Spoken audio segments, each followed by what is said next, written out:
Hello tout le monde et bienvenue dans cette nouvelle vidéo. Ça fait des semaines que vous me demandez des tutos Fimo. Aujourd'hui je vous propose de réaliser ce minuscule petit zip.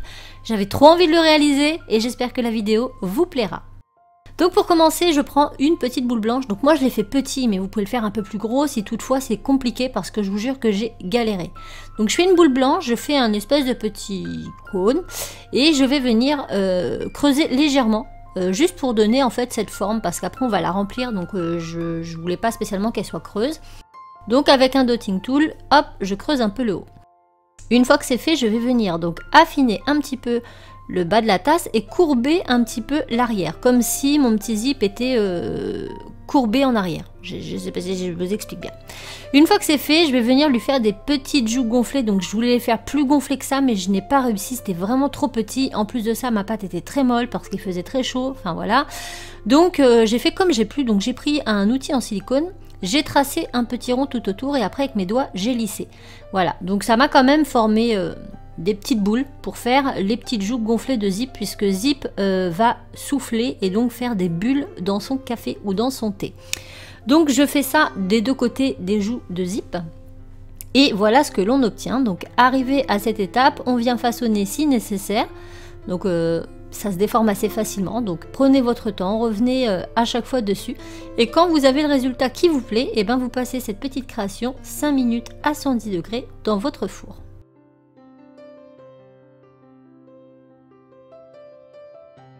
Voilà, il est cuit, refroidi, donc j'ai pris un petit coton-tige avec du dissolvant que j'ai passé dessus pour enlever toutes les petites poussières.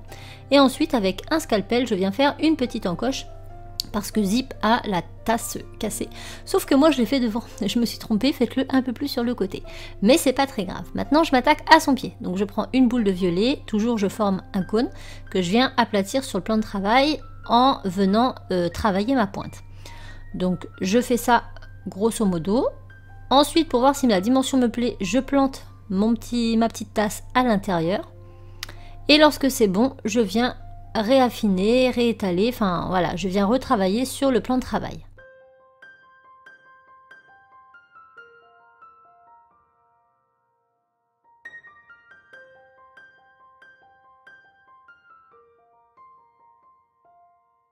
Maintenant, je prends un petit boudin de pâte couleur or, donc je fais un boudin, je le mets tout autour.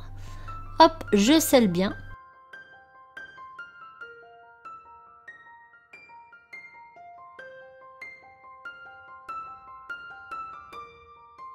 Donc je mets ma pointe de Fimo liquide, je remets ma petite tasse dans le bon sens et je replace tout ça au four 5 minutes à 110 degrés.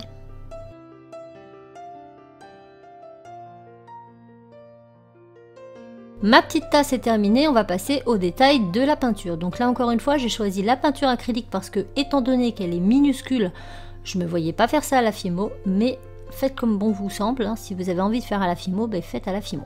Donc je commence avec du rose clair, je viens faire des espèces de petites, comme des pétales de fleurs.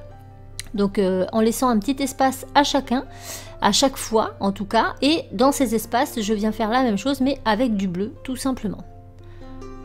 Voilà, on fait ça tout autour, on fait bien attention, surtout si elle est aussi petite que la mienne, et on laisse un petit peu sécher.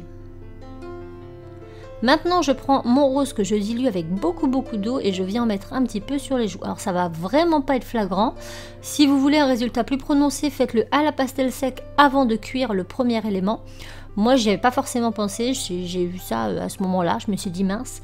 Donc j'ai fait comme ça, j'ai pas fait du rose totalement neutre parce que j'avais vraiment peur que ce soit trop foncé, donc je l'ai dilué avec de l'eau et ça donne une petite coloration sympa. Maintenant, on va passer au visage. Donc là, vous allez voir que je le commence avec vous et je le finis hors caméra parce que je ne voyais rien de la distance où j'étais. Et en plus de ça, ça me faisait énormément trembler puisque je ne pouvais pas prendre la position que j'avais envie. C'est tout petit, donc on commence par la bouche et les petites fossettes. Ensuite, je viens faire les yeux, donc plissés puisqu'il est en train de souffler. Donc je fais mes deux yeux. Hop. Et ensuite, je vais faire tous les autres détails. Donc pour ça, je me suis tout simplement aidée d'une tasse Zip pour refaire mon visage. Maintenant qu'il est sec et refroidi, je refais un petit boudin de doré que je viens mettre entre le pied et la tasse. Hop, et je viens faire ma anse. Donc je fais un petit boudin un peu plus gros que ce que j'ai fait tout à l'heure. Je l'aplatis un petit peu avec mon outil. Je viens couper donc un tout petit morceau et je le coupe en biseau. Ça sera beaucoup plus simple pour la suite. Une fois que c'est fait, je viens prendre un peu de fimo liquide avec un dotting tool et j'en mets aux deux endroits où je vais coller ma anse.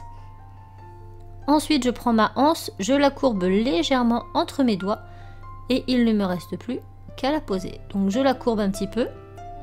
Vous voyez que c'est rikiki, hein, donc il ne faut pas avoir des gros doigts.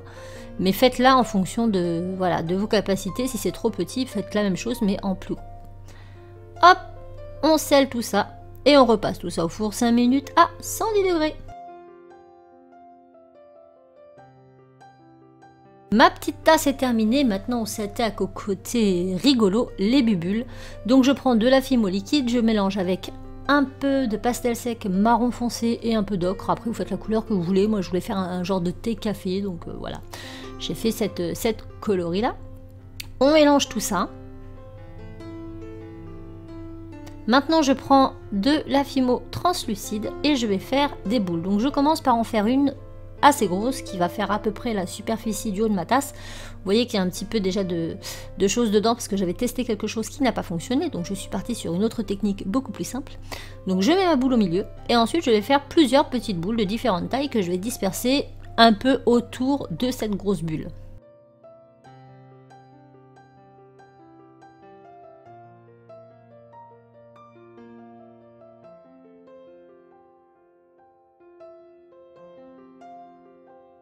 Une fois que c'est fait, on a toutes nos petites bulles, voilà ce que ça donne.